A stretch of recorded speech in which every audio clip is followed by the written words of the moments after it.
ഞാൻ കഴിഞ്ഞ ദിവസം ദിവ്യ എസ് അയ്യരെ കുറിച്ച് കെ രാഗേഷിനെ കുറിച്ച് ഒരു വീഡിയോ ചെയ്തിരുന്നു.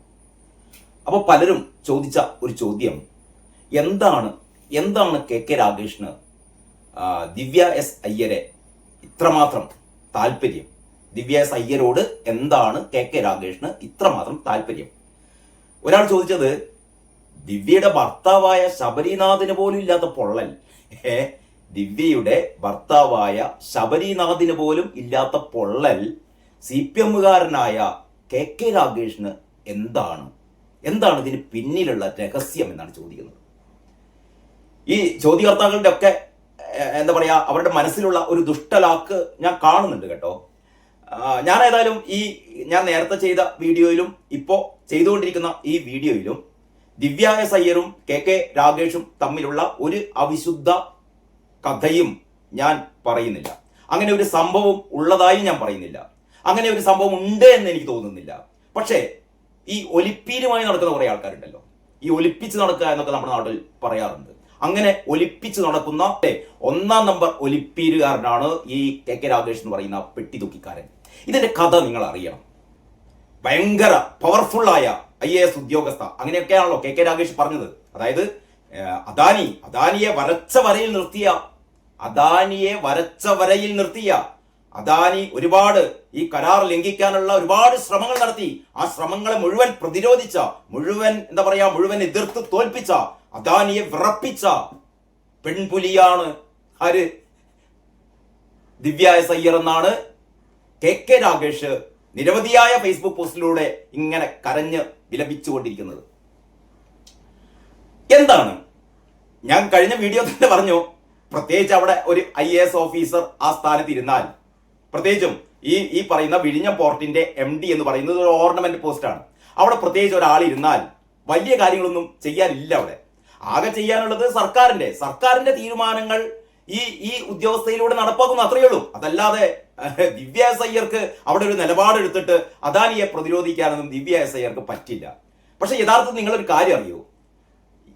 ഈ ദിവ്യ എസ് അയ്യരെ അവിടെ പ്രതിഷ്ഠിക്കുന്നത് എപ്പോഴാണെന്നറിയോ? ഈ ഉദ്ഘാടനത്തിന്, അതായത് വിഴിഞ്ഞം പോർട്ടിന്റെ 1ാം ഘട്ട ഉദ്ഘാടനത്തിന് തൊട്ട് മുമ്പാണ് ദിവ്യ എസ് അയ്യരെ അവിടെ പ്രതിഷ്ഠിക്കുന്നത്. നേരത്തെ അവിടെ ഈ ആദില അബ്ദുള്ളയായിരുന്നു വിഴിഞ്ഞം പോർട്ടിന്റെ MD. അവരെ മാറ്റിയിട്ട് പിണറായിയാണ് ആദിലയെ മാറ്റിയിട്ട് പകരം ദിവ്യ എസ് അയ്യരെ അവിടെ പ്രതിഷ്ഠിക്കുന്നത്. അത് യഥാർത്ഥത്തിൽ അന്നൊക്കെ പറഞ്ഞു കേട്ടിരുന്നത് അദാനിക്ക് വേണ്ട എല്ലാ കാര്യങ്ങളും ചെയ്തു കൊടുക്കാൻ. അന്ന് ഇവരുടെ പാർട്ട്ണറായിരുന്നല്ലോ, അന്ന് CPM-ന്റെ പാർട്ട്ണറായിരുന്നു അദാനി. അപ്പൊ അദാനിക്ക് വേണ്ട എല്ലാ കാര്യങ്ങളും ചെയ്തു കൊടുക്കാൻ വേണ്ടിയിട്ട്, എന്ന് പറഞ്ഞാൽ അദാനിയുടെ എല്ലാ ആഗ്രഹങ്ങളും നിറവേറ്റി കൊടുക്കാൻ വേണ്ടിയിട്ട് ഭരണപരമായി ഒന്നുകൂടി അദാനിയും CPM സർക്കാരും, അതായത് LDF സർക്കാരും തമ്മിലുള്ള ബന്ധം, അതിന്റെ ഇടയിലുള്ള ഒരു പാലമായിരുന്നു യഥാർത്ഥത്തിൽ ഈ ദിവ്യ എസ് അയ്യർ. അപ്പൊ അദാനിയെ സഹായിക്കാൻ വേണ്ടിയിട്ട് പിണറായി പ്രതിഷ്ഠിച്ച IAS ഉദ്യോഗസ്ഥയാണ് ദിവ്യ എസ് അയ്യർ. ഇപ്പൊ എന്നിട്ട് കെ രാഗേഷ് പറഞ്ഞു വരുന്നത്, ദിവ്യ എസ് അയ്യർ അവിടുന്ന് മാറ്റിയത് അദാനിയെ സഹായിക്കാനാണ് അത്രയും. CPM-കാർക്ക് പിന്നെ കള്ളത്തരം പറയുന്നതിൽ യാതൊരു വിധത്തിലുള്ള മനസാക്ഷി കുത്തുമില്ലാത്തവരാണല്ലോ ഈ അന്തംഗമ്പികൾ. അപ്പൊ കെ രാഗേഷ് അങ്ങനെയൊക്കെ പറയും, അതവിടെ പറയട്ടെ. ഞാൻ ഈ വീഡിയോയിൽ നിങ്ങളോട് പറയാൻ ഉദ്ദേശിക്കുന്നത് ഈ ദിവ്യ എസ് അയ്യരുടെ ഒരു മുൻകാല ചരിത്രമാണ് കേട്ടോ. എന്താണ് ദിവ്യ എസ് അയ്യരും കെ രാഗേഷും തമ്മിലുള്ള ബന്ധം? എന്തിനാണ് കെ രാഗേഷ് ഇങ്ങനെ ഒലിപ്പിച്ച് നടക്കുന്നത്? എന്താണ് ഇവന്റെ യഥാർത്ഥ ഉദ്ദേശം? ഇതൊക്കെ അറിയണമെങ്കിൽ ഏതാനും വർഷം പിന്നോട്ട് നമ്മൾ പോകണം.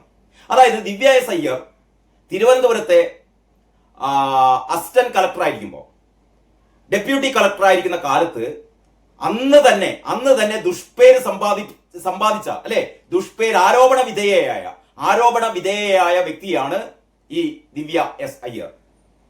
തിരുവനന്തപുരത്ത് സബ് കളക്ടർ ആയിരിക്കെ ഒരു ഭൂമി തട്ടിപ്പ് കേസിൽ, എന്ന് പറഞ്ഞാൽ സർക്കാരിന്റെ പുറമ്പോക്ക് ഭൂമി അനധികൃതമായി ഒരു സ്വകാര്യ വ്യക്തിക്ക് എഴുതി കൊടുത്തു. സ്വകാര്യ വ്യക്തിക്ക് അട്ടിമറിയിലൂടെ സ്വകാര്യ വ്യക്തിക്ക് കൈമാറിയതിന്റെ പിന്നിൽ പ്രവർത്തിച്ച ആളാണ് ദിവ്യ എസ് അയ്യർ. ഇത് ഞാൻ പറയുന്ന ആരോപണമല്ല. ഈ ആരോപണം ആദ്യം ഉന്നയിച്ചത് ആരാണ് അറിയോ? ഈ ആരോപണം ആദ്യം ഉന്നയിച്ചത് CPM-കാരാണ്. CPM-കാരാണ് ഈ സബ് കളക്ടറായ ദിവ്യ എസ് അയ്യർക്കെതിരെ ആദ്യമായി പ്രതിഷേധ പ്രകടനങ്ങൾ തിരുവനന്തപുരം നഗരത്തിൽ നടത്തിയത്. നമ്മുടെ ഇപ്പോഴത്തെ ജില്ലാ സെക്രട്ടറി ഉണ്ടല്ലോ വി ജോയ്, CPM-ന്റെ ഇപ്പോഴത്തെ തിരുവനന്തപുരം ജില്ലാ സെക്രട്ടറിയായ വി ജോയ് അന്ന് പരാതി കൊടുത്തു. ആർക്കെതിരെ? ഈ ദിവ്യ എസ് അയ്യർക്കെതിരെ പരാതി കൊടുത്തു CM-ന്റെ ഓഫീസിൽ. ഇത് അന്വേഷിക്കണം, ഈ ഭൂമി തട്ടിപ്പ് അന്വേഷിക്കണം, സർക്കാരിന്റെ പുറമ്പോക്ക് ഭൂമിയാണ് കൈമാറിയത് സ്വകാര്യ വ്യക്തിക്ക്. അങ്ങനെ ഈ പരാതി അന്വേഷിച്ചപ്പോഴാണ്, ഇതിൽ കഴമ്പുണ്ടെന്ന് മനസ്സിലാക്കിയപ്പോഴാണ് വളരെ നൈസായിട്ട് ദിവ്യ എസ് അയ്യരെ സ്ഥലം മാറ്റിയത്. ഒരു സ്ഥലം മാറ്റം കൊണ്ട് തീരാവുന്ന പ്രശ്നമായിരുന്നില്ല ഇത്. ഒരു സ്ഥലം മാറ്റം കൊണ്ട് തീരാവുന്ന പ്രശ്നമായിരുന്നല്ല അത് സംബന്ധിച്ച് കൂടുതൽ അന്വേഷണങ്ങൾ ഉണ്ടായി. കാരണം ഈ CPM-കാർ വെറുതെ ഇരുന്നില്ല, അവർ വീണ്ടും പ്രക്ഷോഭങ്ങൾ തുടങ്ങി. അങ്ങനെയാണ് നമ്മുടെ വാസുകി IAS ആയിരുന്നു അപ്പോഴത്തെ ജില്ലാ കളക്ടർ തിരുവനന്തപുരത്തെ. അങ്ങനെ വാസുകി IAS-ഉം ലാൻഡ് റവന്യൂ കമ്മീഷണറും ചേർന്ന് പരിശോധന നടത്തി.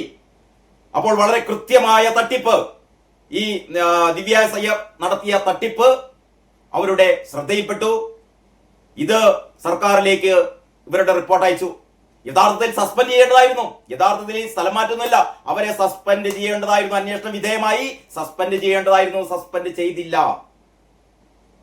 അപ്പോൾ ആദ്യത്തെ ഈ വി ജോയിയുടെ പരാതി, നൈസായിട്ട് ആ പരാതിയുടെ അടിസ്ഥാനത്തിൽ ഒരു ചെറിയൊരു സ്ഥലമാറ്റം, വാസുകിയും ഈ ലാൻഡ് റവന്യൂ കമ്മീഷണറും നൽകിയ പരാതിയിൽ സസ്പെൻഷൻ നടപടികൾ ഒന്നും ഉണ്ടായില്ല. അപ്പോഴൊക്കെ ആരായിരുന്നു പിണറായി വിജയന്റെ പ്രൈവറ്റ് സെക്രട്ടറി എന്നറിയോ നിങ്ങൾക്ക്? അക്കാലത്ത് പിണറായി വിജയന്റെ പ്രൈവറ്റ് സെക്രട്ടറി എന്ന് പറഞ്ഞാൽ പിണറായി വിജയന്റെ ഓഫീസിലെ എല്ലാ വക കാര്യങ്ങളും നിയന്ത്രിച്ചിരുന്നത് KK രാഗേഷ് എന്ന് പറയുന്ന ഈ പെട്ടി തൂക്കിയായിരുന്നു. എന്ന് പറഞ്ഞാൽ ദിവ്യ എസ് അയ്യരെ തുടക്കം മുതൽ സംരക്ഷിച്ചു പോന്ന ആളായിരുന്നു KK രാഗേഷ്. എന്തിനു വേണ്ടി? ഞാൻ നേരത്തെ പറഞ്ഞില്ലേ, ആ അസുഖം ഒലിപ്പീര സുഖത്തിന്റെ ഭാഗമായി ഇവൻ ദിവ്യ എസ് അയ്യരെ സംരക്ഷിച്ചു പോന്നു. തീർന്നില്ല, വിജിലൻസ് അന്വേഷണം ഉണ്ടായി. വിജിലൻസ് അന്വേഷണത്തിന് ഇക്കാര്യത്തിൽ സർക്കാരിന്റെ അനുമതി തേടി. ഇക്കാര്യത്തിൽ വിജിലൻസ് അന്വേഷണത്തിന് സർക്കാരിന്റെ അനുമതി കിട്ടണമായിരുന്നു. ആ ഫയല് പൂഴ്ത്തി. ആ ഫയല് KK രാഗേഷ് പൂഴ്ത്തി.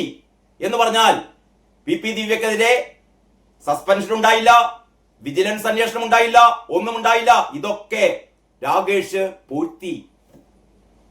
ഇതുകൊണ്ടൊക്കെ തന്നെയാണ് ദിവ്യ എസ് അയ്യർക്ക് രാഗേഷിനോട് ഒരു വൻ കടപ്പാട്. അതിലുപരി ഒന്നുമില്ല കേട്ടോ, അതിലുപരി ഒന്നുമില്ല. നിങ്ങൾ സംശയിക്കുന്ന തരത്തിലുള്ള ഒരു ഇടപാടും ഇതിന്റെ എന്താ പറയാ, ഇതിന്റെ പിന്നിൽ ഇവർ രണ്ടുപേരും തമ്മിലില്ല. അങ്ങനെയാണ് ഒരുപാട് പേര് കഴിഞ്ഞ ദിവസം എനിക്ക് ഫോൺ ചെയ്യേണ്ടായത്. എന്താ ഇവർ തമ്മിലുള്ള ഡിങ്കോൾഫി എന്താണെന്നൊക്കെ ചോദിച്ചിട്ട് ഒരു ഡിങ്കോൾഫി ഇല്ല കേട്ടോ. അതാദ്യം മനസ്സിലാക്കുക. ഇവനാണ് പിന്നാലെങ്ങനെ ഒലിപ്പിച്ച് നടന്നത്. അതിനു വേണ്ടിയിട്ടാണ് ഇവൻ ഈ കാര്യങ്ങളൊക്കെ ചെയ്തത്. അപ്പോൾ ഏതായാലും ദിവ്യ എസ് അയ്യർക്ക് KK രാഗേഷിനോട് ഒരുപാട് എന്താ പറയാ സ്നേഹം, കടപ്പാട്. കാരണം ജോലി പോകുന്ന ഒരു സംഭവം ഇവനാണ് ഫയലുകളൊക്കെ മുക്കിയത്.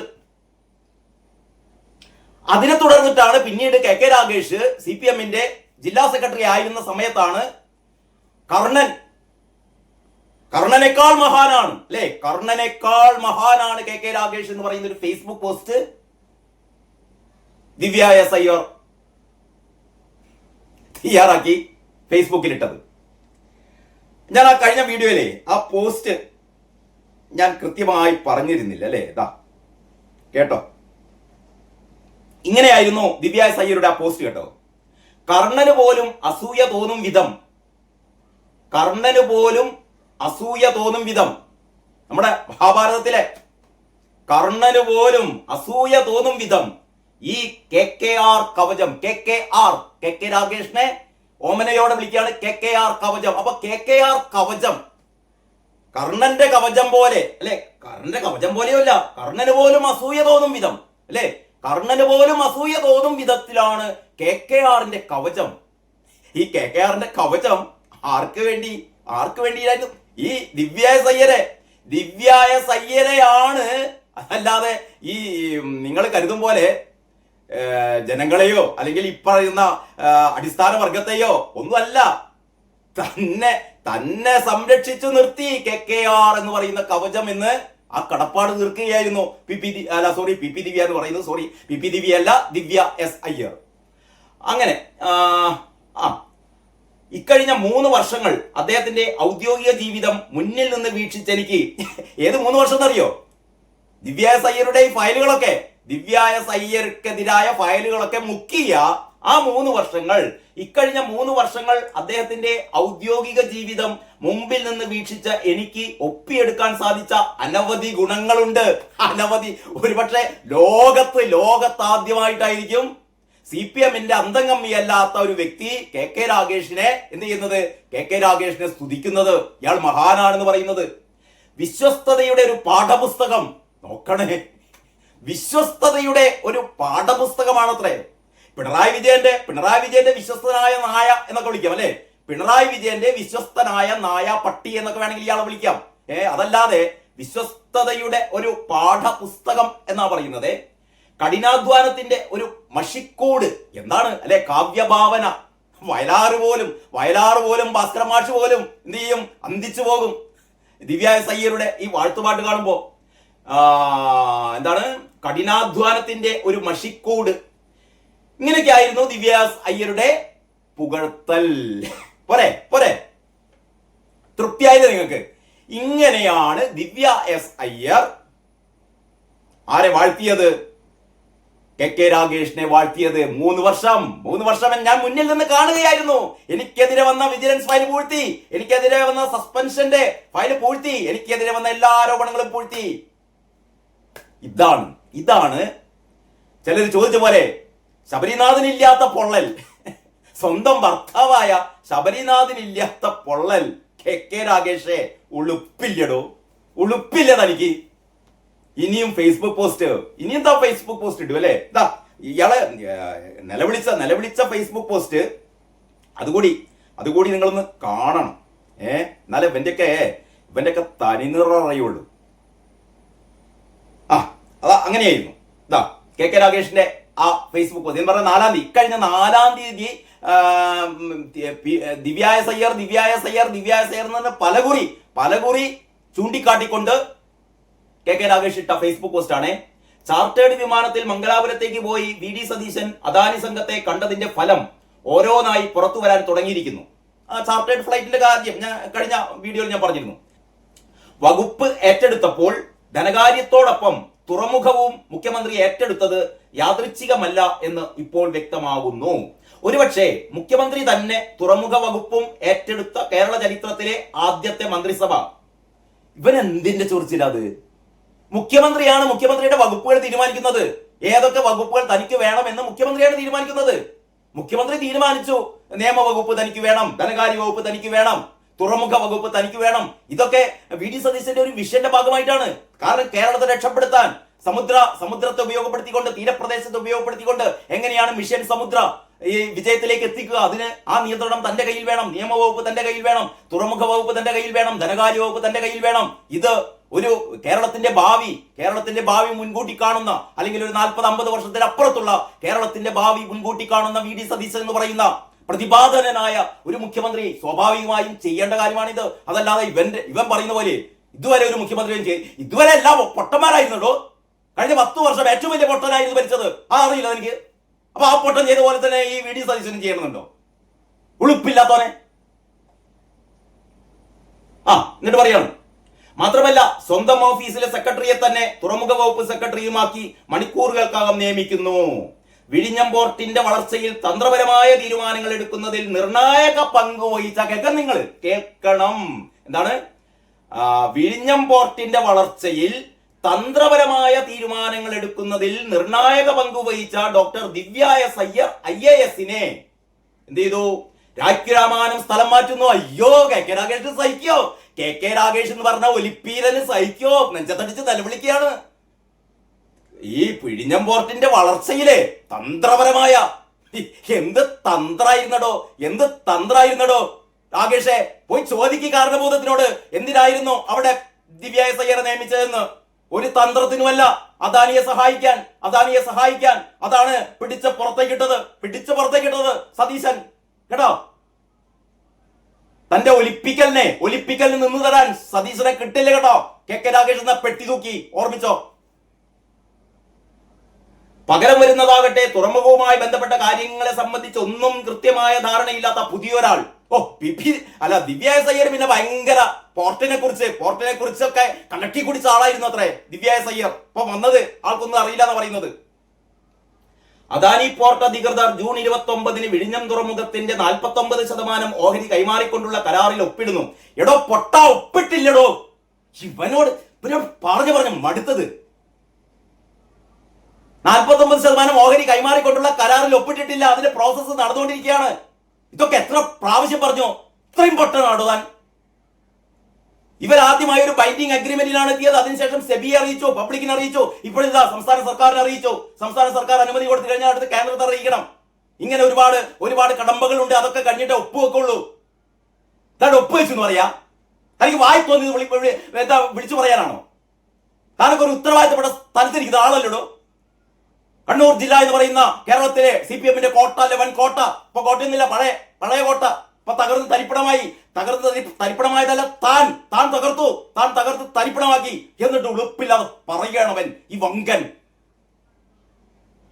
ഒപ്പിട്ടത്ര ഈ കരാറിൽ ഒപ്പിടുന്നു. തുടർന്ന് സെബിയുടെ അംഗീകാരത്തിനായി തിരക്കിട്ട നീക്കവും നടക്കുന്നു. ഈ ഇവൻ ഒപ്പിട്ടെന്ന് പറയുന്നത് മറ്റേതാണ്, ഈ ബൈൻഡിങ് അഗ്രിമെന്റ് ആണ്. ഇവന്റെ വിചാരം അതാണ് ഒറിജിനൽ അഗ്രിമെന്റ് എന്നാണ്. പൊട്ടനാണല്ലോ, മരപ്പൊട്ടനാണല്ലോ. അത്രയും വിവരമുള്ളൂ. എന്നിട്ട് സെബിയുടെ അംഗീകാരത്തിനായി തിരക്കിട്ട നീക്കവും നടക്കുന്നു. മുഖ്യമന്ത്രി VD സതീശന്റെ താനൊന്നും അറിഞ്ഞില്ലേ എന്ന മട്ടിലുള്ള നിയമസഭയിലെ മറുപടിയും നാം കാണുന്നു. സതീശൻ അറിഞ്ഞില്ല, സതീശനെ അറിയേണ്ട കാര്യമില്ല പൊട്ട, സതീശൻ അറിയേണ്ട കാര്യമില്ല